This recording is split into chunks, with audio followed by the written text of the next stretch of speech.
This conference will now be recorded. Good afternoon everybody. हमने अष्टांग हृदय सूत्र स्थान का 26वां अध्याय कल देखा था, शायद 2 दिन पहले। तो दूसरा जो उसका जो शेष भाग था, खास करके स्थानिक रक्त मोक्षण के विषय में, वो रिमेनिंग चैप्टर आज हम देखने वाले हैं। विशेषतः उसमें जो उल्लेख या विस्तार से वर्णन है वह जलौकावचरण विधि का है। इसलिए मैंने आपको मैसेज या ऑनलाइन लेक्चर का मैसेज लिखते वक्त जलौकावचरण ऐसा आज का टॉपिक लिखा था। हालांकि उसमें स्थानिक रक्त मोक्षण के और भी जो प्रकार है, जैसे अलाबू, श्रृंग, इनका भी वर्णन है, लेकिन वो संक्षिप्त में। तो आगे जाएंगे। हमने 2 दिन पहले जो लेक्चर इस अध्याय का खत्म किया था, उसमें हमने अणु शस्त्रों का वर्णन देखा था। शस्त्र विधि अध्याय की हम चर्चा कर रहे हैं, शेष भाग। सबसे पहले हमने चर्चा समाप्त की थी अणु शस्त्र कौन कौन से है, और अणु शस्त्रों में जिन चीजों की गणना की गई है उसमें सबसे पहले आता है जलौका, यानी मेडिकेटेड लीच। और उसके बाद में शस्त्र कोश भी हमने देखा था, और शस्त्र कोश के वर्णन के बाद तुरंत चालू हो जाता है वह है जलौकावचरण या जलौका विधि के विषय में चर्चा शुरू होती है। आगे जाएंगे।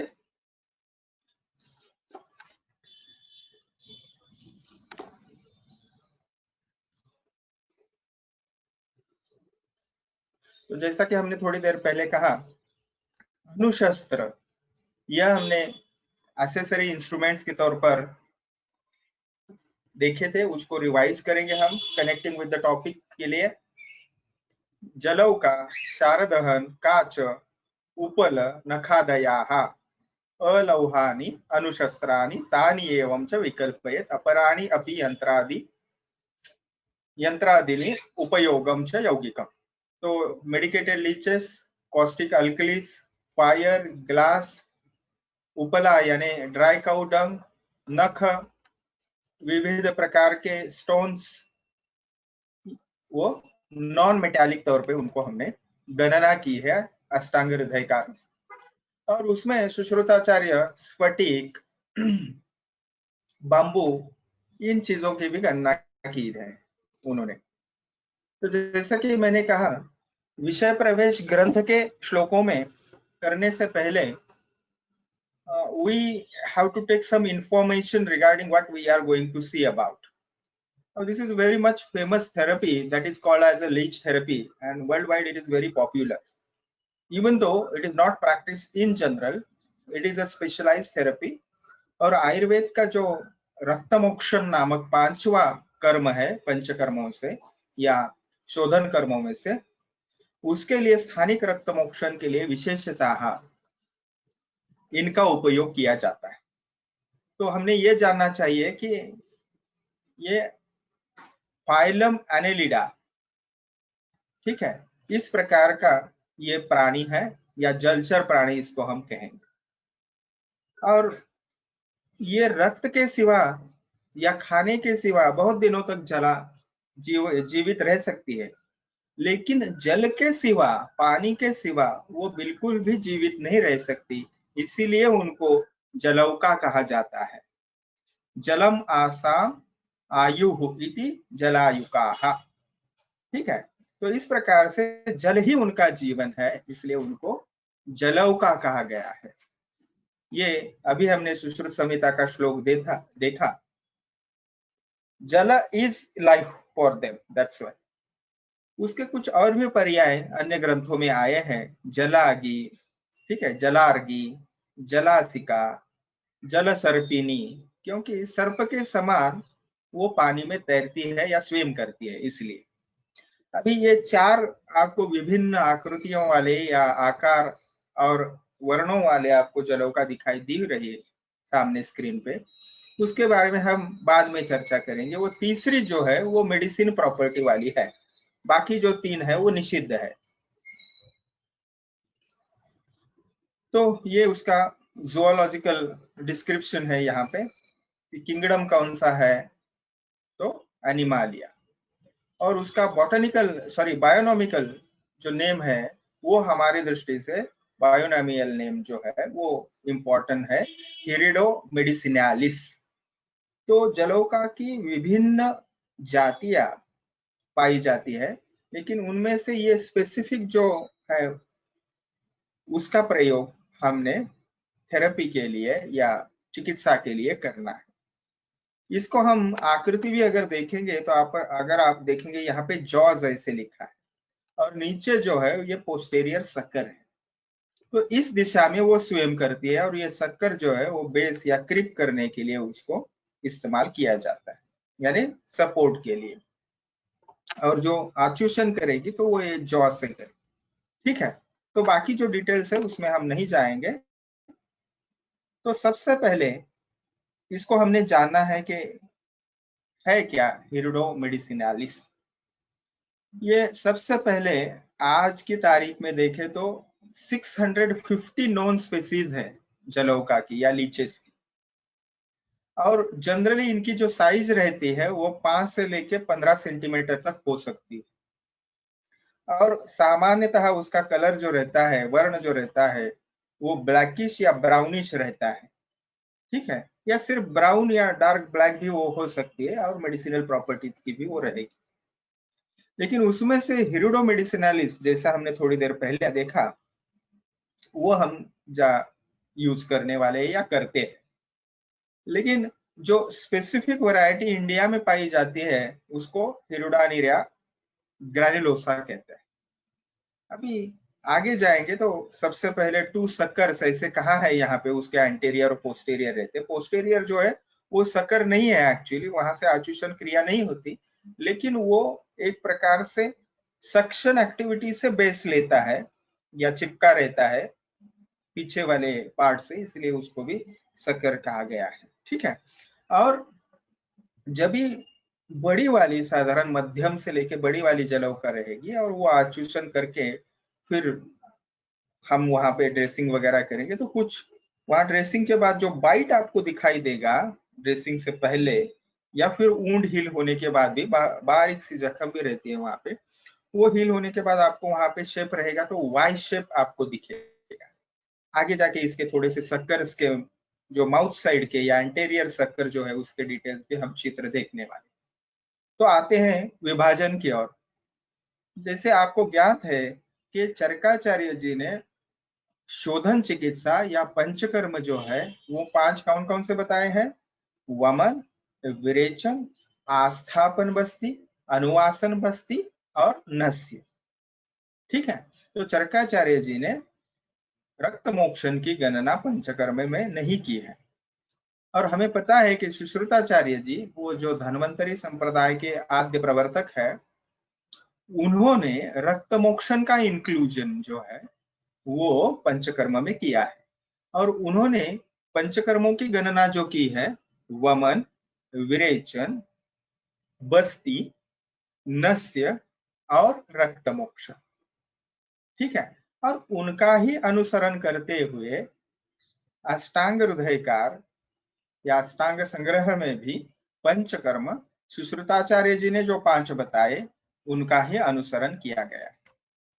तो ये आप सामने जो चार्ट देख रहे हैं, रक्त मोक्षण को अंग्रेजी में ब्लड लेटिंग थेरेपी भी कहा जाता है।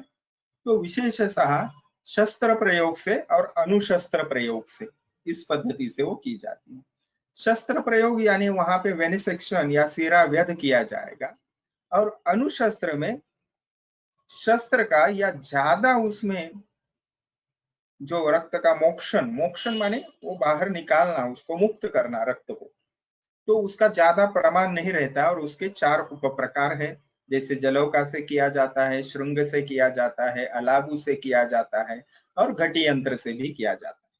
ये घटी यंत्र क्या है, अलाबू क्या है, हम आगे देखने वाले। तो ये 4 जो है सामने अभी, वो हमें ज्यादा उसके डिटेल्स समझाने में सहायक रहेगा। सबसे पहले तो एक्टिव जो है और पैसिव जो है, तो विस्रावन ये इसमें क्रिया है, और विसरावन यानी क्या करना है आपको, प्रच्छान यानी सुपरफिशियल आपको छेद लेने उस स्थान पे, और उसको अपने आप श्रावण होने देना है। और अगर आपको ज्यादा उसमें रक्त मोक्षण करना है तो उसके लिए और कुछ हमें जैसे साधन उपयोगी होंगे, जैसे कि अलाबू, ठीक है, श्रृंग, और पैसिव जो मोस्ट फेमस है वो जलौका उस चीज के लिए। ठीक है, तो आगे जाएंगे। इसके बाद विशेषतया जो नेक्स्ट टाइप है उसकी विस्तृत से हम व्याख्या करेंगे बाद में। फिर अभी आते हैं श्लोक अष्टांग हृदयकार ने जो हमें मार्गदर्शित किए हैं उनकी तरफ। तो विशेषतः जलौकसाः तु सुखिनाम रक्तस्रावाय योजयेत्, ऐसा यहाँ पे हमें मार्गदर्शन मिलता है। तो जलौका का जो उपयोग करना है वो विशेषतः यह शब्द उपयोग किया है सुखिनाम रक्तस्रावाय। जो सुखी व्यक्ति है उन्होंने उनके लिए प्रयोग करना है। सुखी व्यक्ति यानी क्या, तो सुकुमार व्यक्तियों के लिए। सुकुमार इस कैटेगरी में बाल, वृद्ध, ठीक है, या तारुण्य में भी कोई जो रक्त मोक्षण के लिए वेनेसेक्शन या सिरावेद के लिए तैयार नहीं होंगे लेकिन उनको रक्त मोक्षण आवश्यक है, ऐसे कुमारियाओं के लिए या स्त्रियों के लिए भी इसका उपयोग किया जाता है। इसलिए इसको सुखीनाम रक्तस्रावाय, सुखी या सुकुमार व्यक्तियों के लिए इसका उपयोग किया जाता है। अभी आपको क्वेश्चन माइंड में आया होगा कि ये एक बार में एक जलौका ऑन एन एवरेज कितना ब्लड निकालती है। तो लगभग 5 से लेके 15 ml तक उनकी कैपेसिटी जो है शरीर आकार मान की दृष्टि से भिन्न भिन्न रहेगी। तो इतना वो रक्त बाहर निकालती है, रक्त मोक्षण के लिए वो उपयुक्त है। और जहां लोकल एक्यूमुलेशन है, दोषों का विशेषण है, तो वहां से स्थानिक रक्त मोक्षण के लिए बहुत ही उपयुक्त ये थेरेपी या विधि है। आगे इन जलौकाओं के 2 मुख्य प्रकार बताए हैं कि सभी जो जलौकाएं हैं उनका हम इस्तेमाल नहीं करने वाले मेडिकेटेड पर्पस के लिए या थेरेपी के लिए एज अ मेडिसिन। उनमें से कुछ ही जो प्रकार है निर्विष प्रकार, उनको हम उपयोग करने वाले। तो जो यहाँ पे अष्टांग हृदयकार हमें वर्णन करते हैं, तो विशेषतया उन्होंने दुष्टांबु मत्स्य इत्यादि श्लोक में जो वर्णन किया है वो सबसे पहले त्याज्य जलौकाओं का वर्णन किया है।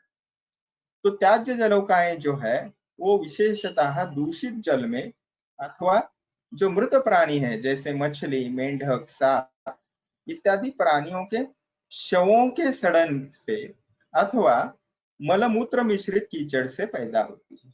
यानी कि उनकी उत्पत्ति ही मूलतः जो है वो मल से या हम कहेंगे सड़े हुए पदार्थों से है।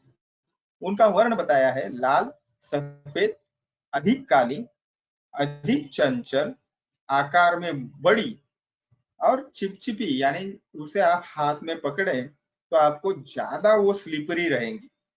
और इनके पीठ पर विशेषतः इंद्रधनुष के आकार की विचित्र ऐसी रेखाएं आपको मिलेगी। इसलिए मैंने आपको कहा कि इस चित्र के बारे में जो अभी आप स्क्रीन पे देख रहे हो बाद में चर्चा करेंगे।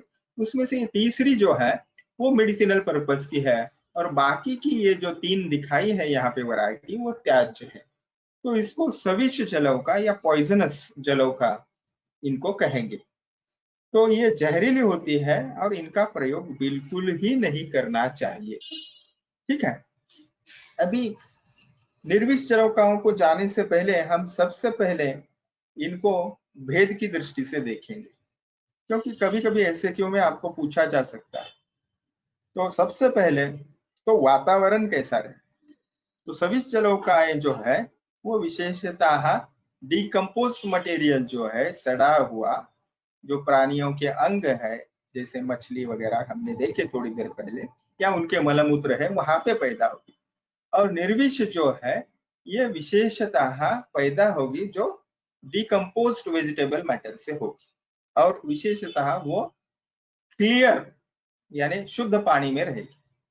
ठीक है, अभी आप बोलेंगे ओरिजिनेट मंडे वहां से थोड़ी पैदा होगी, वो इस मटेरियल से थोड़ी पैदा होती है, तो उसके ऊपर वो निर्भर होती है या वो उसका आहार होता है, ऐसा हमने समझना चाहिए। आगे दूसरा भेद देखेंगे, सभी जलौकाएं जो है वो बीच में मोटी होती है, ठीक है, और बीच में ही मोटी रहेगी, और उसका आकार जो है थोड़ा सा दिखने में ही विचित्र रहेगा जैसा हमने यहाँ पे देखा। देखिए ये जो है तो आकार आपको इतना प्लेजेंट उसका नहीं लगता, हालांकि कुछ लोगों को मेडिसिनल प्रॉपर्टीज वाले भी ठीक नहीं लगेगी, लेकिन ये हम ट्रेडिशनली यूज करते आए हैं बरसों से, और बहुत इफेक्टिव ऐसी रक्तमोक्षण का तरीका है। ये जो निर्विष रहेगी वो स्ट्रॉन्ग एंड वेल बिल्ट, मतलब वो बहुत ही चपल और उनका शरीर गठा हुआ होता है। ओके, और तीसरी इनसे भेद करने के हमें लीन इन बोथ एंड्स, यानी दोनों ओर को वो बिल्कुल ही लीन, यानी हम कहेंगे उसके छोर जो है आगे के बहुत ही कम होते जाएंगे। और निर्विष जलौका जो है उनके सक्कर्स जो है वो आपको दिखाई देंगे क्लियरली, एंटीरियर सक्कर और पोस्टीरियर सक्कर। सभी जलौकाओं की मूवमेंट जो है, उनकी गति जो है वो स्लो रहती है, और वो पड़ी हुई रहती है एक जगह। अगर आप ये किडनी ट्रे में निकालेंगे यूज करते वक्त, या बॉटल में भी उसकी आप हलचल देखेंगे तो वो कम रहेगी। और निर्विष जो है वो बिल्कुल चंचल रहती है, फास्ट स्विम करती है वो पानी में।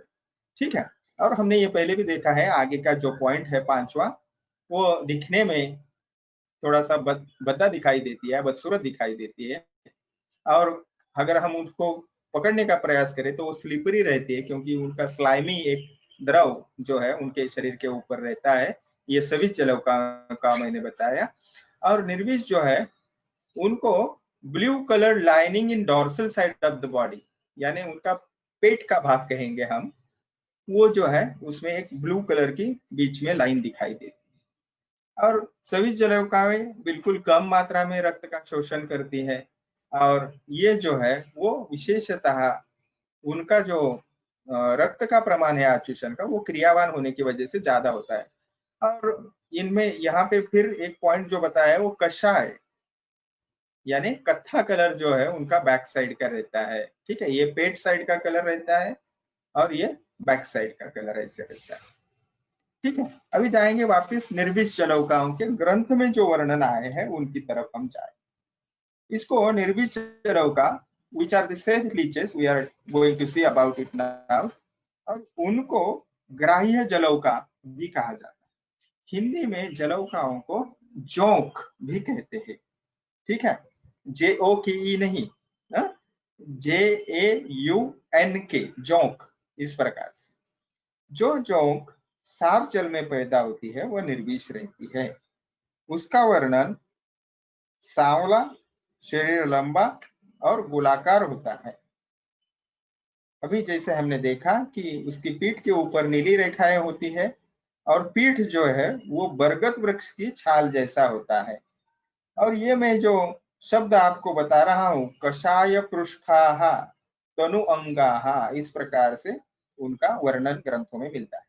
वे पतले आकार की होती है, और इनके पेट पर जो वर्ण रहता है वो किंचित पीतोदराश्चयः, तो पेट की तरफ यहाँ पे भी आप देख सकते हो किंचित जो है वो येलोइश कलर उनका रहेगा, इस प्रकार से। अभी देखिए और उसके कुछ डिटेल्स ता अपि असम्यक वमनात् यहाँ पे दिए हैं, तो उनको हम देखेंगे। वे जो है अच्छी अर्थात उपयोग में लाने योग्य जो रहती है, वो रक्तपान करते समय भली भांति वमन न कराया गया हो, अथवा रक्त चूषण के लिए उन्हें बार बार लगाने के बाद पानी में डाला जाता है, तो वो दुखी, यानी उनकी मूवमेंट जो है बिल्कुल स्लगिश रहती है। तो ऐसे जलौकाएं रक्तपान करने से पहले मदमत्त हो जाती है, और इसलिए उनको त्याज्य समझना चाहिए। अभी ये जो तापि असम्यक वमनात्, ये जो बताया है वो आपने तो निर्विष जलौकाएं ली, लेकिन उनमें से भी कौन सी उपयुक्त उपयोग नहीं करनी चाहिए, उनके बारे में ये श्लोक आया है कि उनकी मूवमेंट स्लगिश रहती है, बार बार आप उसको क्रिया करने के लिए यूज करोगे लेकिन वो काम नहीं करेंगे उनका बिल्कुल भी। अगर वहां पे रक्त दूषित आपको दिखाई दे रही है और अन्य कुछ कारण नहीं है, जैसे उस पेशेंट या व्यक्ति ने क्रीम, लोशन या कुछ ऑयल नहीं लगाया है, यानी ये नहीं लगाना चाहिए एक्चुअली, नहीं लगाया फिर भी वो नहीं लग रही है, वहां पे काम नहीं कर रही है, सकिंग नहीं कर रही है, इसका मतलब ये जलोकाएं त्याज्य है, उनका प्रयोग नहीं करना चाहिए। प्रायः इसका कारण जो है, प्रीवियसली यूज जलोकाएं जो रहती है उनका वमन अगर अच्छा से ना कराए तो उनको इंद्रमद नाम का ज्वर होता है और वो मर भी सकती है उसमें से। इसीलिए पूर्व कर्म, प्रधान कर्म और पश्चात कर्म भी जलोकावचरण का बहुत ही महत्वपूर्ण है। ठीक है, आगे जाएंगे। ये तो हमने इसके नामकरण भी यहाँ पे दिए हैं और ये खास करके अष्टांग संग्रह में उनके नाम के साथ वर्णन आया। तो विशेषतः कपिला कृष्णा, कर्पूर, अलागर्द, ठीक है, ये प्रकार के नाम है पॉइजनस लीचेस की या सविश जलौका। और जो हम यूज करेंगे मेडिसिनल पर्पज के लिए उनके नाम है पिंगला, कपिला, कुंडराखी, ठीक है, सावरिका, मुशिका और विशेषतः शनमुखी, ठीक है, शनकामुखी, सॉरी। ये जो मैं आपको बता रहा था थोड़ी देर पहले, ये सकर्स है विशेषतः। देखिए यहाँ पे आप वाई शेप इजीली देख पाओगे इस सकर का, इस लेफ्ट साइड के चित्र। और यहाँ पे ये शक्कर अगर ओपन हुआ तो वो कैसे दिखेगा, ये आपको ध्यान में दिखाई, ठीक है। आपको ये शो देख के जो विद्यार्थी नवीन देख रहे हैं उनको थोड़ा सा डरावना लगेगा, लेकिन ये छोटा प्राणी है बिल्कुल। अपनी क्या कहते हैं उसको, मराठी में गोगल गाय कहते हैं, हिंदी में क्या कहते हैं पता नहीं, स्नेल, स्नेल अंग्रेजी में कहते हैं, उसके जितना ही बड़ा रहता है ये। और ये दोनों शक्कर यहाँ पे आप देख रहे हैं, ये एंटीरियर सकर है, ये पोस्टीरियर सकर है। इस प्रकार वो ऐसे शरीर को आगे चलती है, फिर ये सकर छोड़ती है, आगे जाती है, फिर ये सकर पहला सकर वहां पे चिपकाएगी, फिर दूसरा सकर आगे लेगी। इस प्रकार से उसकी मूवमेंट चलती रहती है सरफेस के ऊपर। पानी में तो ये स्विम करती है बिल्कुल, ठीक है। और बीच बीच में ग्रंथ के जो श्लोक है उसमें मैं थोड़ी और इंफॉर्मेशन आपको देने की कोशिश कर रहा हूँ। ये थोड़ा एक प्रकार का आप समझोगे एक्स्ट्रा इंफॉर्मेशन, क्योंकि आपके दिमाग में केवल मैं ग्रंथों का बताऊंगा तो शायद ये काम कैसे करती है, इसके पीछे साइंटिफिक आज की भाषा में फिजिक्स, केमिस्ट्री, बायोलॉजी में, बायोकेमिस्ट्री में क्या इसके अर्थ रहेंगे, वो भी आपको थोड़े समझ में आए तो आपको शास्त्र के ऊपर का विश्वास और दृढ़ होगा। तो विशेषतः इस मेडिकेटेड लीच की सलाइवा जो है, स्राव जो है उसका लाला स्राव, उसमें क्या क्या इंग्रेडिएंट्स केमिकली, बायोकेमिकली रहते हैं। देखिए हिरुडिन, ये सबसे जिससे उसका नाम पड़ा है, ये एक एक्टिव मेन इंग्रेडिएंट है उसमें। तो ये क्या है, एक पावरफुल एंटी कोगुलेंट है, ये ब्लड को क्लॉट नहीं होने देता, ओके। और दूसरा है वो है हाइलुरोनिडेज, ये क्या है, तो ये विशेषता breaks down the hyaluronic acid, और इससे क्या होता है, as a spreading factor it opens the interstices, paving the way for other active substances in leech saliva to reach the deeper tissues। तो इससे क्या होता है, आपको तो रक्त की प्रॉपर्टी मालूम है, वो जैसे ही शरीर से बाहर आएगा वो क्लॉट हो जाए। तो ये हिरुडिन है और ये जो नेक्स्ट इंग्रेडिएंट है, हा? तो इसकी वजह से, फर्स्ट इंग्रेडिएंट की वजह से वो क्लॉट नहीं होता, दूसरे इंग्रेडिएंट की वजह से ये असर जो है उसका डीप टिश्यू तक जाता है, यानी जिस शरीर को लगेगी उसके लिए मैं बोल रहा हूँ। आगे जो है वो डेस्टाबैलेज है। तो ये क्या है, एक प्रकार का एंजाइम है, ये फाइब्रिन को डिसॉल्व करता है। ये थोड़े ज्यादा डिटेल्स है। एग्लिन ये एंटी इंफ्लेमेटरी प्रोटीन है। ख्यालिन ये again inhibits the blood coagulation, ठीक है। और कुछ इसके और इंग्रेडिएंट, एंटी इंफ्लेमेटरी है, इसमें वैसोडाइलेटर है, ठीक है, और ब्लड फ्लो इंक्रीज करने वाले भी कुछ इंग्रेडिएंट्स हैं। तो ये हो गए उसके बायोकेमिकल कंपोनेंट्स। तो जैसे वमन, विरेचन, हमने बस्ती ये सब देखा, धूमपान, नस्य इत्यादि, तो उन कर्मों में भी पूर्व कर्म, प्रधान कर्म और पश्चात कर्म ऐसे उसके विभाग हमने किए थे, या ग्रंथकारों ने भी किए हैं। वो समझने के लिए अच्छे ज्यादा उपयुक्त रहते हैं, और उसी प्रकार से हमने चिकित्सा में भी उसकी तैयारी करनी चाहिए या उसका अवलंब करना चाहिए। उसी प्रकार से रक्त मोक्षण के लिए भी पूर्व कर्म है, और उसमें प्रिपरेशन ऑफ लीच, यानी आपको जो लौकाओं को तैयारी करना है, कैसे करना है वो देखेंगे आगे। प्रिपरेशन ऑफ पेशेंट, पेशेंट की कुछ तैयारी करनी पड़ेगी आपको। अब आगे प्रधान कर्म, और प्रधान कर्म में साक्षात जलौकाओं को लगाना और उनको ऑब्जर्व करना, वो अच्छे से काम कर रही है, उसको काम करने के लिए सहायता करना जलौकाओं को, वो देखेंगे कैसे करना। और तीसरा पश्चात कर्म, ठीक है, ये तीसरा विभाग है। इसमें पश्चात कर्म में वो जलौका जो है, उन्होंने शक किया वो ब्लड वॉमिट करवाना होता है, उनका वमन करवाना होता है जलौकाओं का, नहीं तो उनको वो व्याधि होने की आवश्यक संभावना ज्यादा रहती है, या वो मर भी सकती है, ठीक है। और पेशेंट का ड्रेसिंग इत्यादि क्रिया, इन सभी के लिए हमें जो मटेरियल लगेगा, ड्राई कॉटन पीसेस लगेंगे, ठीक है, कॉटन, हमें वो बैंडेज भी लगेगा, टर्मरिक, हमें हल्दी लगेगी, शहद लग सकता है, शर्करा लग सकती है, सबसे महत्वपूर्ण बात लीच हमें लगेगी, मेडिकेटेड लीच। अब फिर श्लोकों की तरफ आते हैं, ग्रंथ में जो लिखा है उसको हम देखेंगे कि किस प्रकार से जलौकाओं को लगाया जाता है, actual procedure of applying the leches, ठीक है। तो वो क्या है, तो जोंक रखने एवं लगाने की विधि यहाँ पे हम देखेंगे। तो जोंक निर्विष हो, इसलिए उनको कैसे परखे, देखिए सबसे पहले ये पूर्व कर्म है। हल्दी के कल्क से मिले हुए जल में, या कांजी से, या मट्ठा यानी कोई अम्ल द्रव्य है, तो ऐसे पानी में, ये द्रव्य है, ऐसे पानी में जलौकाओं को छोड़ना है, ठीक है। तो उसमें अगर उसमें कोई प्रीवियस ब्लड उसके पेट में है, तो वो वॉमिट कर देती है, और उसमें वो बिल्कुल चंचलता से अगर स्विम करे, तो हम समझ जाएंगे कि ये जलौका जो है वो पूरी तरह योग्य है उपयोग करने के लिए। यदि वे मनुष्य के शरीर को नहीं पकड़ रही है, ओके, तो उसको क्या करेंगे, ये देखिए इस बोतल में जो रखी है, यहाँ पे ये जो नैरो पोर्शन है, ये उसका मुंह वाला भाग है, और ये पूंछ वाला या पोस्टेरियर एंड है हम कहेंगे। तो ये बीच में यहाँ उसको पकड़ेंगे और लगाने का प्रयास करेंगे, ठीक है। तो इस प्रकार से फिर वो शक करना चालू करेगी। कभी कभी क्या होता है कि वो नहीं पकड़ती है, तो नहीं पकड़ती है, ऐसे स्थिति में हमें उसको क्या करना पड़ेगा, तो दूसरा कोई उसके लिए हमें पर्याय खोजना पड़ेगा। पर्याय क्या, ऑप्शन क्या रहेंगे, तो उसको वहां को कुछ व्यंजन उसको लगाने पड़ेंगे। उस व्यंजन से क्या होगा पता है, उसको एक अट्रैक्शन क्रिएट होगा कि भाई यहाँ पे लगना है।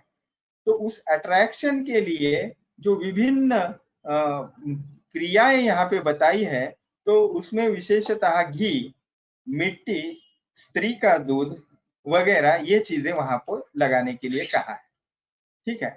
और सबसे महत्वपूर्ण तरीका तो यह है कि वहां पे अगर आप थोड़ा सा एक स्टराइल नीडल से बिल्कुल वहां पे आप छेद करोगे, और थोड़ा सा रक्तस्राव अगर हो जाएगा, तो इससे बहुत ही उसको जो है इजीली वो लग जाएगी। तो ये तरीके हैं, यानी मैंने जैसे बताया, तो वहां पे क्रीम, लोशन वगैरह इत्यादि बिल्कुल ही नहीं होना चाहिए, ओके। इसलिए वहां पे सबसे पहले हम क्या करेंगे, तो वेट कॉटन से उसको अच्छे से क्लीन करेंगे, ठीक है। देखें, बीच में आपको हम थोड़ा सा वो स्लाइड दिखाएंगे, सॉरी वीडियो दिखाएंगे, तो इससे आपको थोड़ी सी और आसानी होगी समझने में क्या कर। तो देखिए यहाँ पे मैं पॉज करता हूँ, ये शक्कर है आगे का जहाँ पे वो लग गई है, ये त्वचा विकार का पेशेंट है। देखिए वहां पे आप मूवमेंट भी देख सकते हो, उसको वो सकिंग कैसे कर रही है, क्लोजअप देखिए आप।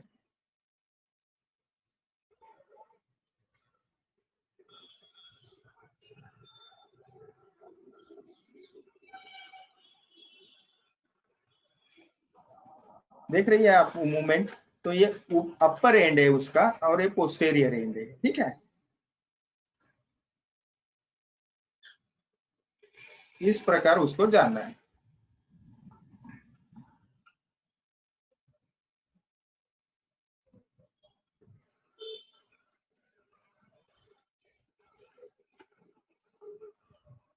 अगर आपको और कुछ इसके बारे में प्रैक्टिकल जब भी देखेंगे तो और अच्छा उसमें समझ में आएगा, लेकिन अभी डिस्टेंस एजुकेशन से इतना ही संभव है जो मैं आपको दिखाने का प्रयास कर रहा हूँ।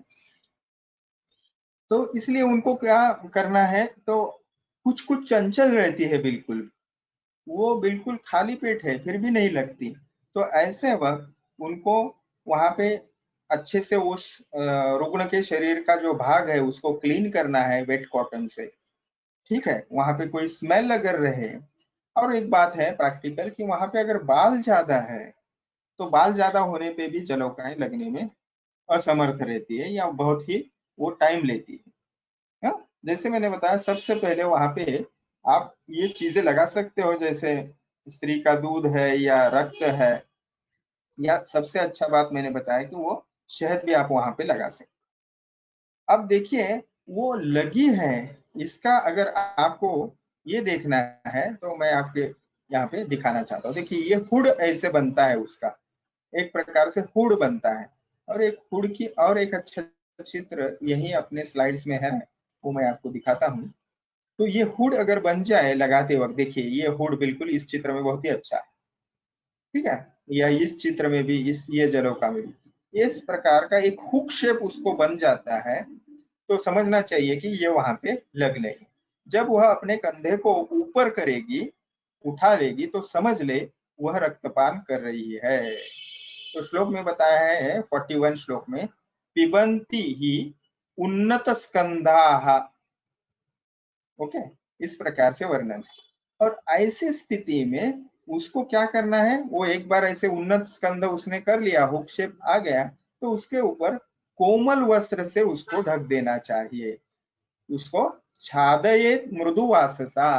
तो आज के परिप्रेक्ष्य में हम एक पतला कॉटन का पीस लेंगे, उसको पानी में डुबोएंगे और उसके ऊपर रखेंगे, ठीक है। ये जैसा कि आपने यहाँ देखिए, ये इसीलिए तैयार किया है कि इसके ऊपर था, लेकिन दिखाने के लिए, वीडियो बनाने के लिए और इसके लिए निकाला था, क्योंकि ये मैंने किया हुआ ही वीडियो है इसलिए मुझे पता है। और फिर उसको बाजू में रख दिया, तो इसको अगर उसके ऊपर रहेंगे तो उसमें जल में ही वो है, या वो क्या कहेंगे, मॉइस्चर उसको अच्छा रहेगा और वो अच्छा काम करेगी। तो इस प्रकार से इसको जलौकावचरणी अध्याय के हम प्रोसीजर के डिटेल्स देख रहे हैं। अभी ये जो है ये पूरी तैयारी यहाँ पे दिखाई गई है। तो सबसे पहले जैसे देखा हमने कि ये टर्मरिक वाटर है, ठीक है, तो टर्मरिक वाटर में इसको पहले रखना है। ऐसा हम किडनी ट्रे भी यूज कर सकते हैं, ठीक है। यहाँ पे आपको एक क्या बोले, नीडल दिखाई देगी। अगर जलौका नहीं लग रहा है तो ये नीडल से, स्टराइल नीडल से आप इसको प्रिक करोगे तो वहां पे आसानी से जलौका लग सकती है, ओके। तो यूज करने के बाद वो अपने आप निकल जाती है उसकी कैपेसिटी खत्म होने के बाद, और फिर उसको हल्दी पानी में डालना है, या उसका जो एंटीरियर सकर है उसको हमने ये जो टर्मरिक का कल्क है, हल्दी का कल्क है, उसको उसको उसके पास ले जाना है, उसमें डुबाना है, तो अपने आप वो वॉमिट करने लगती है। इस ट्रे में आप देखो, ठीक है। आगे जाएंगे, यहाँ पे जो मैंने अभी जो चीज बताई आपको कि संपृक्तत्वा दुष्ट शुद्ध स्त्राव, इस श्लोक में विशेषतः मिले हुए दूषित तथा शुद्ध रक्त में से पहले जो दूषित रक्त को चूषित करती है। तो यहाँ पे एक उपमान प्रमाण का उत्कृष्ट उदाहरण दिया है।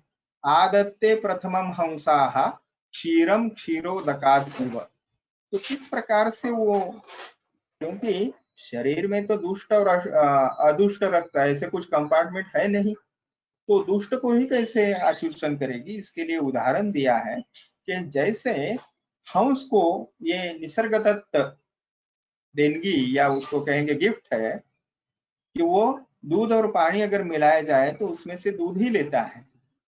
तो वैसे ही जलव का विशेषतः नॉन पॉइजनस मेडिकेटेड लीचेस जो है उनमें ये भगवान ने दी हुई शक्ति है या उसे कहेंगे बॉडी नेचर है, तो वो उसी को आचरण करे। अभी देखिए, आपको लगेगा कि भाई ये आयुर्वेद में ऐसी बातें क्यों कही गई है। अगर हम ये कैपेसिटी मान लेते हैं कि भाई मनुष्य के नेत्रों की क्षमता कहाँ तक देखने की है, ठीक है, कुत्ते को सुनने की क्षमता बहुत लंबी तक होती है, ये तो हमें पता है। यानी किसी किसी प्राणी को, विशिष्ट प्राणी को विशिष्ट शक्ति है, उसमें उस प्रकार के उसकी शरीर की रचना है, शरीर की क्रियाएं वैसी है ना, भगवान ने दी हुई, या आप कहोगे खुद से निर्मित, ठीक है, स्वभाववाद से। तो जलौकाओं को वैसी ही एक प्रकार के हम कहेंगे उनकी बॉडी नेचर है कि वो जैसे हंस दूध और पानी मिलाया जाए तो दूध ही लेता है, और वैसे ही जलौकाएं केवल अशुद्ध रक्त जो है वो शरीर में से लेती है। आगे जो वर्णन है वो किन व्याधियों में जो ज्यादा उपयुक्त है उसका वर्णन है। गुल्म, अर्श, विद्रधि, देन एब्सिस, विविध प्रकार के कुष्ठ, त्वचा विकार, जो आप सामने इस चित्र में भी देख रहे हो, एक प्रकार का ये विचर्चिका यानी एक्जिमा जिसे कहते हैं, ऊजिंग एक्जिमा में भी यूज की जाती है। गल विकार यानी थ्रोट डिसीजेस, रक्त के विकार, नेत्र के विकार, और पॉइजनस ऐसे, और विसर्प जिसे हम नागिन भी मराठी में कहते हैं। तो इन विकारों में, हर्पिस भी कहते हैं उसको अंग्रेजी में, इन विकारों में विशेषतः इसका उपयोग किया जाता है जलौकाओं। अभी ये कंपैरेटिव चार्ट दिया है, तो चरकाचार्य जी ने किन व्याधियों में वर्णन बताया है, सुश्रुताचार्य जी ने इंडिकेशंस क्या बताए हैं, और वाग्भटाचार्य जी ने इंडिकेशंस क्या दिए, ठीक है। तो इसके सिवा आज की भाषा में अगर कुछ व्याधियों को जोड़ना चाहेंगे तो इन व्याधियों को उसमें जोड़ सकते हैं, जिसमें उसकी इफिकेसी बहुत ही अच्छी देखी गई है। Peripheral vascular disease, diabetic foot ulcer, non healing ulcer, thrombosed haemorrhoids यानी अर्श, ठीक है। इस प्रकार से टेनुसाइनोवाइटिस, विटिलिगो यानी जिसे हम पांड्रा श्वेत कुष्ठ भी कहते हैं, वार्ड्स और फुट कॉर्न, इन व्याधियों में भी उसके बहुत ही अच्छे उपयोग सिद्ध हुए हैं। ये कलेक्शन सामने जो देख रहे हैं कर्टसी कलेक्शन है, मेरे खुद का कलेक्शन नहीं है, तो वहां से लिए हुए। देखिए विभिन्न प्रकार के वुंड्स जो है इसमें उपयुक्त है। हालांकि ये एक जननेंद्रिय के पास में जो पीटिकाएं आए हैं उसके लिए जलौ का उच्चारण किया है। नॉन हीलिंग अल्सर्स रहते हैं, बहुत बार बहुत पुराने रहते हैं अल्सर्स, तो उसके लिए भी बहुत अच्छा उपयुक्त रहते हैं। वेनस अल्सर रहता है, ठीक है, उसमें उपयुक्त रहते हैं। इस प्रकार के कुछ कंडीशंस आपको अच्छा सा समझे टॉपिक, इसलिए मैंने यहाँ पे दी है। ये बर्जर्स डिसीज है, डीप वेरिकोज वेन्स या थ्रोम्बोसिस जिसे डीवीटी कहा जाता है, उसमें भी ये बहुत उपयुक्त है। देन रेनॉल्ड्स, ठीक है, ऑस्टियोमाइलिटिक वुंड्स, इनमें भी यह बहुत ही उपयुक्त ऐसी चिकित्सा पद्धति है। इसके सिवा आप यहाँ देखोगे ये थ्रोम्बोज्ड पाइल है, किसका, ये हेमोरॉइड्स का, एनल रीजन पे ये मास आया है। तो ये देखेंगे नॉन स्पेसिफिक नेजल इन्फ्लेमेशन में भी ये उपयुक्त है। यहाँ पे वेरिकोज वेन्स टिपिकल आप देखोगे, यहाँ पे जो अपीयरेंस है वेरिकोसिटी है पैर के ऊपर, वहां पे भी ये उपयुक्त चिकित्सा पद्धति है। विशेषतः रक्त एवं पित्त व्याधियों में उपयुक्त ऐसी ये चिकित्सा पद्धति है, ठीक है। आगे जाएंगे थोड़ा और जलौ का उच्चारण की ओर, ये है ध्यान देते हुए ग्रंथों के जो श्लोक है, दंशस्य तोदे कंडवा वा मोक्षये, यानी अगर प्रोसीजर चल रही है और बीच में कभी कभी ऐसा होता है कि व्यक्ति को जहां जोंक लगी है वहां पे रक्त चूस रही है, उसी स्थान पे सुई चबने जैसी पीड़ा हो जाती है या खुजली हो जाती है, तो जोंक को छुड़ाना चाहिए इमीडिएटली। और उस जोंक को छुड़ाने के लिए विशेषतः वहां पे क्या करना चाहिए, तो सिंपल आप एक हल्दी जो है, यहाँ पे हल्दी देख सकते हैं आप, हल्दी की अगर एक चिमटी आप यहाँ पे डाल देंगे तुरंत वो छोड़ देती है। उसको बिल्कुल ही हल्दी पसंद नहीं, इसलिए वो वहां पे बाइट किया हुआ पोर्शन जो वो छोड़ देती है और वहां पे आप ड्रेसिंग कर सकते हैं। तो इस स्थिति में जो उपचार बताया अष्टांग हृदयकार ने, तो तोद एवं कंडू, तोद यानी वेदना, चुभने सी वेदना, कंडू यानी खुजली, ऐसे लक्षणों को समझना चाहिए कि वह शुद्ध रक्त पी रही है। यानी कभी कभी मोहवशात जलों का भी एक प्राणी है, वो शुद्ध रक्त भी पीने लग जाती है। तो इस ऐसे स्थिति में उसको हटाना चाहिए। जैसे मैंने बताया आपको कि वहां पे आप थोड़ा सा हल्दी की चिमटी डाल दीजिए, वो तो निकल जाएगी। और दंश स्थान पे नमक का चूर्ण वहां पे आपने थोड़ा सा छिड़कना चाहिए या लगाना चाहिए। और मुख पर उसको ये वो दंश स्थान अगर नहीं छोड़ रही है अपने आप, तो क्या क्या करना है वो मैंने बताया। हल्दी लगानी है या नमक का चूर्ण लगा सकते हैं, या वहां पे पटु तैल है ऐसे बताया, यानी तेल वहां पे आप अगर बूंद डाल दे तो वो छोड़ सकती है। तो मैंने जो आसान आपको मेथड बताई, इजीली अवेलेबल है। टर्मरिक पाउडर आप थोड़ा स्प्रिंकल कर दो, वो तुरंत वहां से हट जाती है। उसके बाद उस स्थान के लिए चावल का चूर्ण वहां पे डालकर जो है उसका वमन करना चाहिए, यानी जलौका का जो है तो वमन करवाना चाहिए इस पद्धति से। ठीक है, यानी वो जलौका जो है वो दोबारा यूज की जा सकती है, 8 दिन बाद यूज करते हैं जनरली। तो विशिष्टतः हम बोलेंगे कि भाई ये रिसर्च हो चुका है कि जलों का एक व्यक्ति को लगाए तो उसको कॉन्टेमिनेशन जो है वो दूसरे व्यक्ति को नहीं होती है, अगर कोई कम्युनिकेबल डिसीज है तो। ठीक है, विशेषता HIV के बारे में वो लोग बहुत प्रिकॉशन पूछते हैं बार बार। तो उसके लिए व्यवहार में हम क्या कर सकते हैं कि लेबल लगा सकते हैं, किस दिन को किस व्यक्ति को लगाइए, उसका अगर लेबल लगा देंगे तो उसी व्यक्ति को वो जलौ का लगाए। और फिर उसका उपयोग होने के बाद उसमें निसर्ग में एक विशिष्ट जगह पे, ताकि उसका दोबारा उपयोग कोई ना करे, इस प्रकार से उसको किसी पानी में हम छोड़ सकते हैं। तो ये व्यवहारिकता हो गई। ठीक है, तो आगे जाएंगे। तो उस जलौकाओं को वमन कराना जरूरी है। उसके लिए चावल का चूर्ण यानी राइस पाउडर भी आप यूज सकते हैं, फ्लोर भी आप यूज कर सकते हैं। ठीक है, और आगे स्पष्ट बताया है यहाँ पे, रक्षण रक्त मदान मदान भूया सप्ताहम तान पातये, यानी समुचित वमन अगर उस व्यक्ति को, सॉरी वो जलौका को नहीं किया गया, तो उस जलौकाओं को रक्तमद नामक विकार होता है। और इसलिए जलौकाओं की रक्षा करने के लिए हमने ये जलौकाओं का वमन जो है वो कराना जरूरी है। और उसके साथ 1 सप्ताह तक उसको नहीं लगाना चाहिए, वो अष्टांग हृदयकार हमें स्पष्ट करते हैं। तो मिनिमम उसको 7 डेज गैप रखनी है पुनः उपयोग के लिए। अभी देखिए, उस जलौकाओं का हमने सम्यक वमन किया है, उसके लिए भी मार्गदर्शन आया है, पूर्ववत पटुता दार्ढ्यम इत्यादि। यानी रक्त वमन का सम्यक योग अगर हुआ है तो जोंक जो है वो पहले की भांति कुशलता तथा दृढ़ता सबलता प्राप्त करती है। यानी वो रक्त का अचूषण करने के बाद थोड़ी लेजी हो जाती है। आप अगर उसको किडनी ट्रे में रखोगे तब आप सिंपल वो हिल ही नहीं सकती।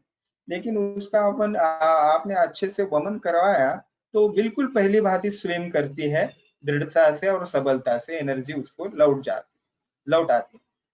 अगर ज्यादा आपने उसको पिरोया या ज्यादा वमन उसका करवाया तो क्या होगा, तो जोंक जो है उसको सुस्ती या क्लम हो जाता है और वो मर भी सकती है।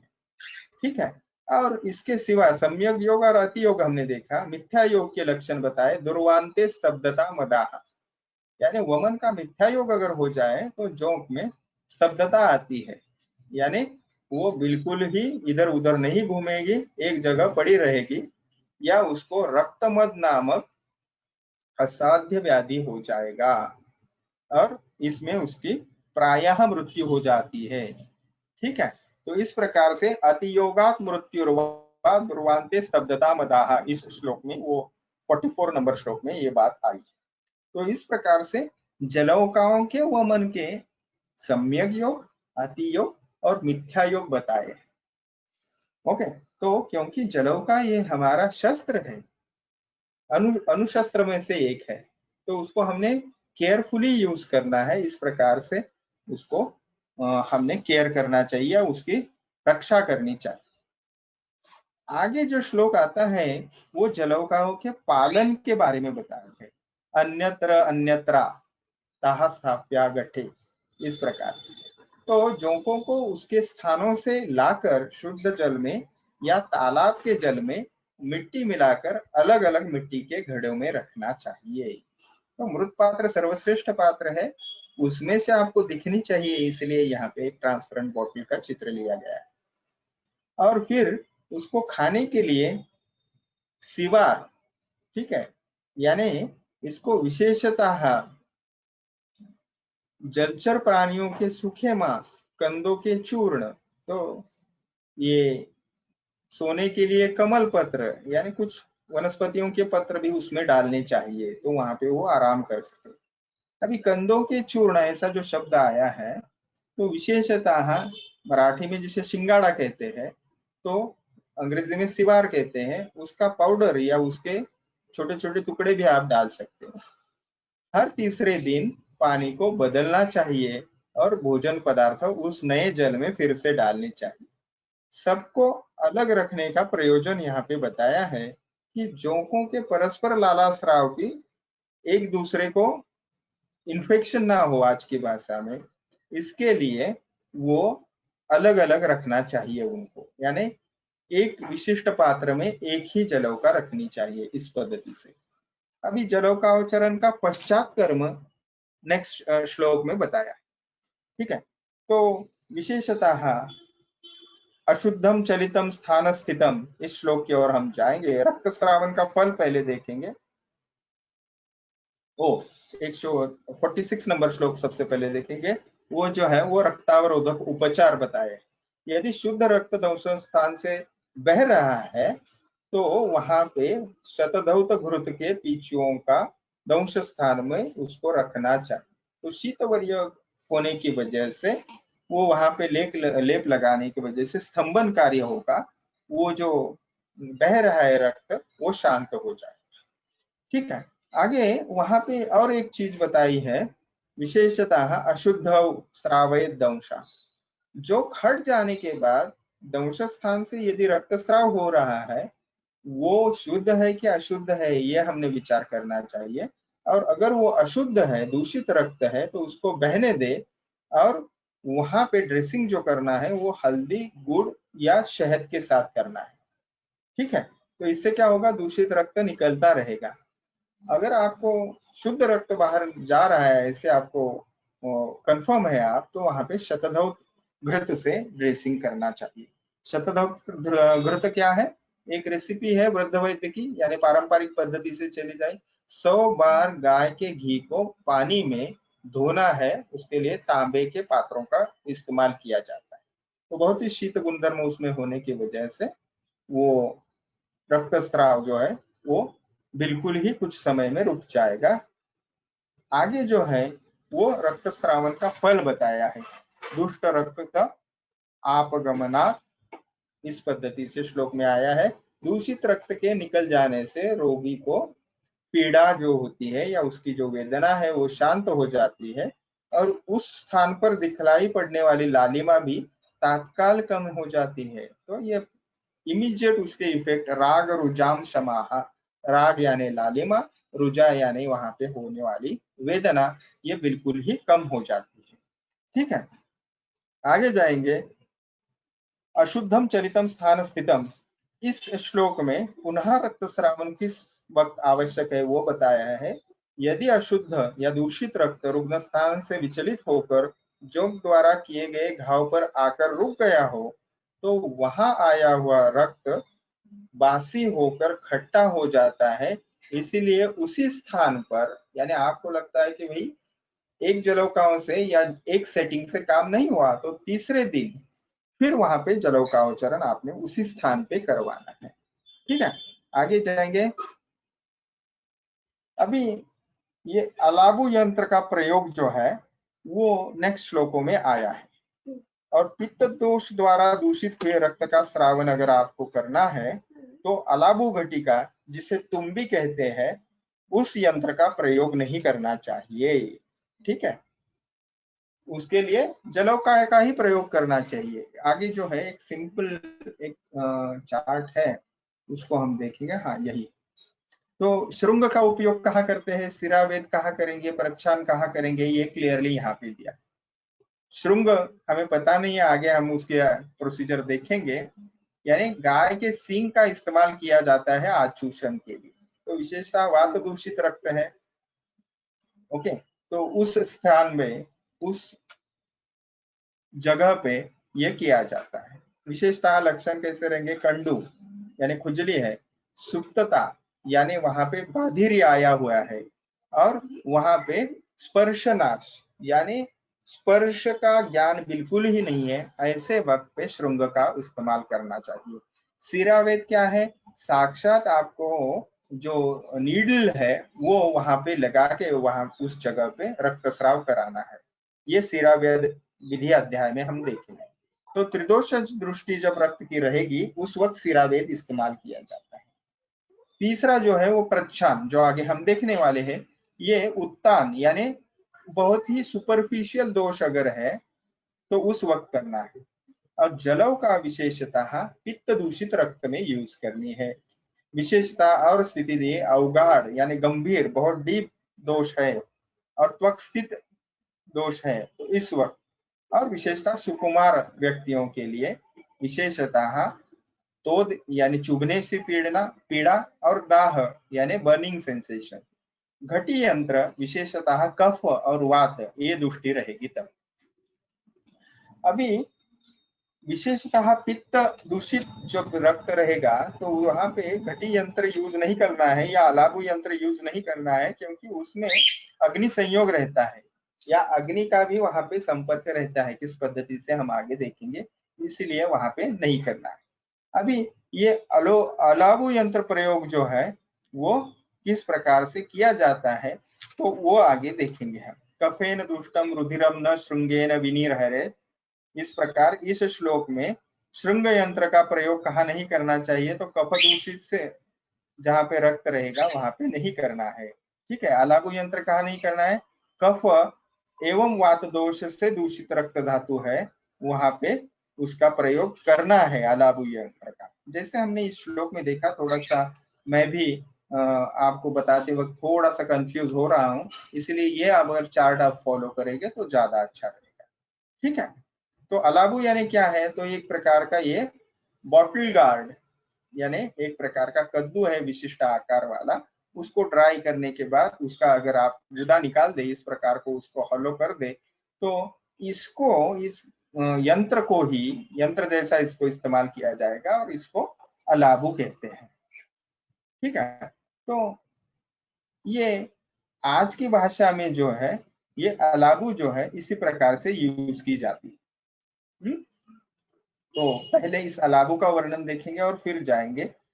गात्रम बद्धोदरम दृढ़म रुज्वा पट्टेन वा समम, तो विशेषतः प्रच्छान करने के बाद, देखिए प्रच्छान क्या है वो देखेंगे पहले। ये है प्रच्छा, ठीक है, प्रच्छान को पहले देखेंगे। तो प्रच्छान यानी क्या है, तो इंसाइजिंग टू प्रोसीजर फॉर ब्लीडिंग। तो सबसे पहले एक स्कैल्पेल ब्लेड से सुपरफिशियल, ऐसे देखेंगे आप, यहाँ पे धाराएं दिख रही है आपको इस चित्र में स्कैल्प पे, ओके, रुग्ण के सर पे यहाँ पे धाराएं दिख रही है आपको। तो बहुत ही सुपरफिशियल ऐसे आपको स्कैल्पेल ब्लेड से छेद लेने हैं, यहाँ पे आप देख सकते हो इस व्यक्ति को लिया जा रहा है और ये उसका क्लोजअप है। ठीक है, तो ऐसे लेने के बाद फिर यहाँ से जो रक्तस्राव हो जाए अपने आप नेचुरली स्राव हो जाए उसको प्रच्छान कर्म कहेंगे, स्थानिक रक्त मोक्षण की पद्धति। और प्रच्छान कब किया जाता है, तो हमने इस बिल्कुल यहाँ पे देख लिया कि प्रच्छान किया जाता है जब उत्तान दोष रहते हैं, यानी बहुत ही सुपरफिशियल रहे। ठीक है, और एक देश पिंडित रक्त यानी एक ही जगह वह एक्यूमुलेशन हो गया है दुष्ट रक्त का उस वक्त। अभी प्रच्छान करने के बाद उस रक्त को ज्यादा निकालना है तो उसके लिए फिर इस अलाबू का प्रयोग किया जाए। यानी ये जो सरफेस है ये कटा हुआ वो उस स्थान पे रखना है, देखिए इस पद्धति से, और फिर इसको आचूषण करना है। अभी आप समझोगे कि ये थोड़ी ये है अलाबू है, नहीं, ये कप है। तो कपिंग थेरेपी बोल के एक अल्टरनेटिव थेरेपीज में प्रसिद्ध पद्धति है। तो उसमें क्या किया जाता है, ट्रांसपेरेंट ऐसे कप रहते हैं और ये सकिंग एक इंस्ट्रूमेंट रहता है, तो वहां से उसकी वैक्यूम क्रिएट कर जाएंगी तो ब्लीडिंग वहां से बढ़ेगा। ठीक है, तो ये कप भी यूज कर सकते हैं अलाबू के अल्टरनेटिव ऐसे। या कभी कभी क्या किया जाता है कि उसको ब्लीड नहीं किया जाता, केवल वहां पे एकत्र दोष हो जाए इसके लिए विदाउट प्रच्छान यहाँ पे कपिंग किया जाता है। यहाँ पे इसको प्रच्छान किया है और फिर कप में देखिए यहाँ पे ब्लड इकट्ठा हुआ है वहां पे, तो उसको निकाला जाता है। ठीक है, अभी यहाँ देखेंगे आप, यहाँ पे बिल्कुल भी कुछ ये नहीं किया है। ठीक है, ये भी कलेक्शन ही है इंटरनेट में से किया हुआ। और फिर वहां उस स्थान पर इकट्ठा करने के बाद, एक्यूमुलेशन दोषों का करने के बाद वहां पे उसको देखिए सूची से यहाँ पे उसको पेनेट्रेट किया जा रहा है और ब्लड को बहने दिया जा रहा है, स्राव होने दिया। तो अलाबू ये ट्रेडिशनल मेथड है और कपिंग जो है वो आजकल रिसेंट एडवांसमेंट कहेंगे। अलाबू से मेडिसिनल बेनिफिट्स मिलते हैं, क्योंकि जैसा कि हमने देखा अलाबू जो है विशेषतः अलाबू का उपयोग जो है वो कफ एवं वात दूषित रक्त के लिए ज्यादा उपयुक्त रहता है। हमने ग्रंथों का अगर अध्ययन किया तो वहां से हमें पता चलता है। और कपिंग में ऐसा कुछ नहीं है, वो हर कोई स्थिति के लिए यूज किया जा सकता है। तो लेकिन अलाबू जो है वो डिफिकल्ट है फॉर मैनिफेस्टेशन और administration of the treatment. Cupping बहुत ही इजी है इंस्ट्रूमेंटेशन होने की वजह से। अलाबू में क्लीन करना अलाबू या इत्यादि चीजों को, ये सेल्फ एक टफ टास्क है, और कपिंग जो है वो इजी है। इसका मॉडिफिकेशन भी अच्छे से किया जा सकता है। देखिए नेक्स्ट स्लाइड में, तो पहले से क्या किया आपने, कपिंग कर लिया। ठीक है, कपिंग में क्या हुआ, दोष एक जगह इकट्ठा हो गए और फिर आपने रक्त मोक्षण करवाया। ठीक है, ड्राई कपिंग करवाया आपने, कोई छेद नहीं, और फिर वहां पे जलौकाएं लगाई। यहाँ पे आपको छोटी छोटी जलौकाएं दिख रही है, उसके ऊपर ये ये जो है कार्पास पिचू या कॉटन जो है पानी में भिगोया हुआ वो रखा है। अभी ऐसा करना चाहिए नहीं करना चाहिए, आपको सिर्फ इंफॉर्मेशन के लिए बता रहा हूँ कि एक प्रकार ऐसे फ्यूजन भी किया जा सकता है जो चिकित्सा के लिए हमने करना भी चाहिए आगे जाके। ओके, तो प्रच्छान को तो हमने पहले ही देख लिया, गात्रम बद्धो परि दृढ़म रज्वा पट्टेन वासमम। इस श्लोक में जो विशेषता है वो प्रच्छान कर्म में यदि शाखाएं यानी हाथ और पैर इसमें पच्छ लगाकर रक्त निकाला हो तो उस स्थान में पच्छ लगाकर यानी क्या, वहां पे वहां बांधना है उसको। तो 5-7 अंगुल ऊपर उस अवयव को रस्सी या पट्टी से कसकर बांधकर तब पच्छ लगाना चाहिए। पच्छ लगाना है यानी वो प्रच्छान के लिए जो छेद लगाए जाएंगे उसको पच्छ लगाना ऐसे कहा है यहाँ पे। ध्यान रहे यह जो प्रच्छान कर्म है वो स्नायु संधि अस्थि मर्म इन स्थानों को छोड़कर करना चाहिए। ठीक है, इस प्रकार से, और वो एक दूसरे को पैरेलल होने चाहिए, ये दूसरी महत्वपूर्ण बात है।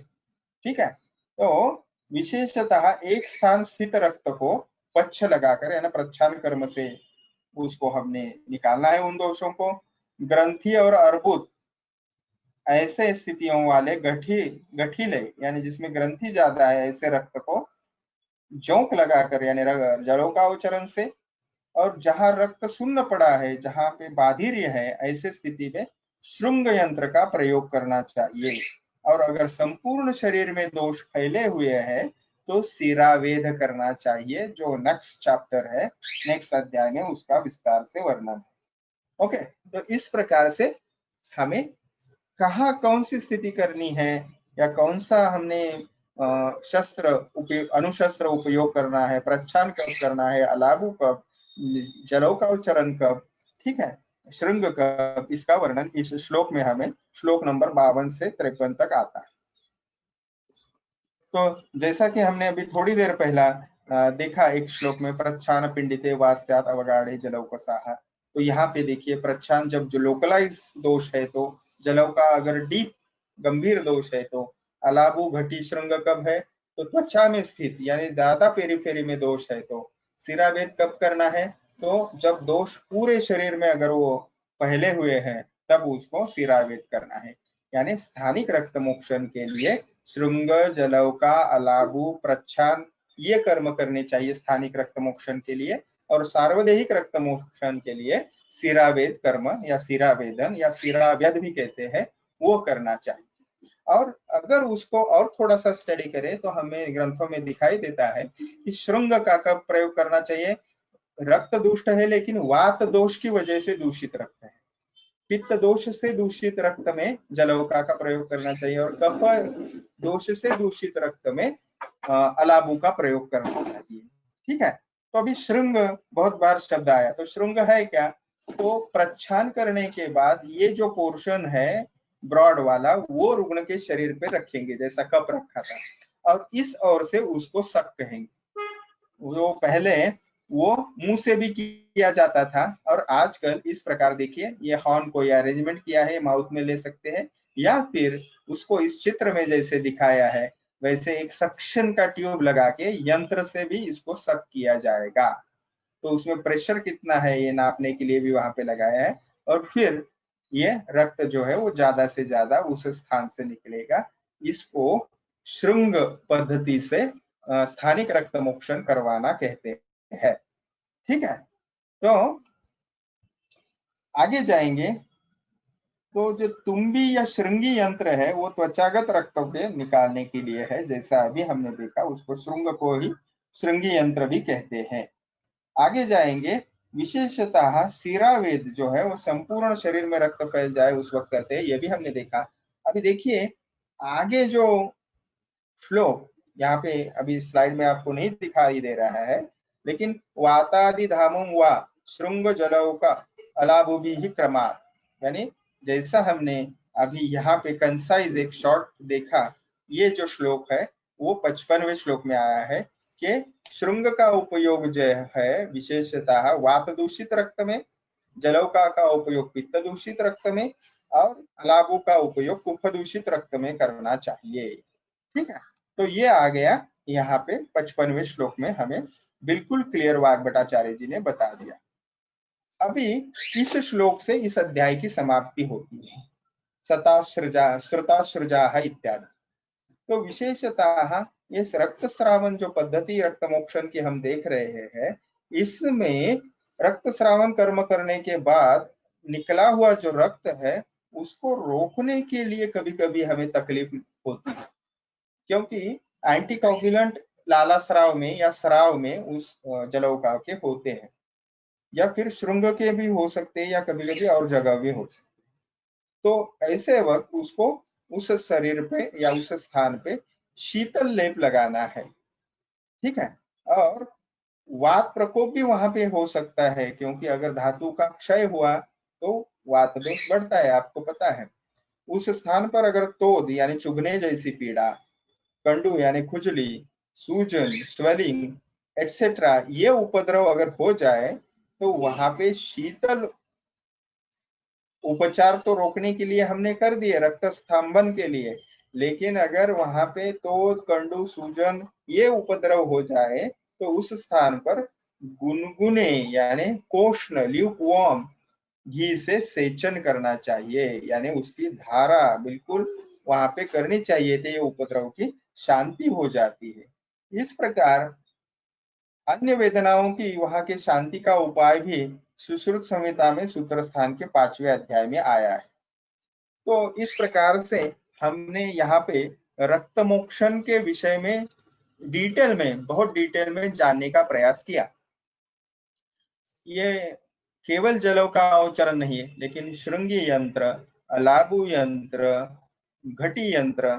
तो घटी यंत्र क्या है, तो ये मैं आपको बताना चाहता हूं कि पिछले अध्याय में हमने देखा था, पिछले इसी अध्याय के पहले पार्ट में हमने देखा था कि जैसे अलाबू का उपयोग किया जाता है वैसे ही घट का उपयोग वहां पे रखा जाता है, और वो घट रखने से पहले वहां पे कर्पूर एक छोटी सी क्या बोलेंगे बाउल में जलाया जाता है, और वहां पे घट रख दिया जाता है उसी स्थान पे प्रच्छान करने के बाद।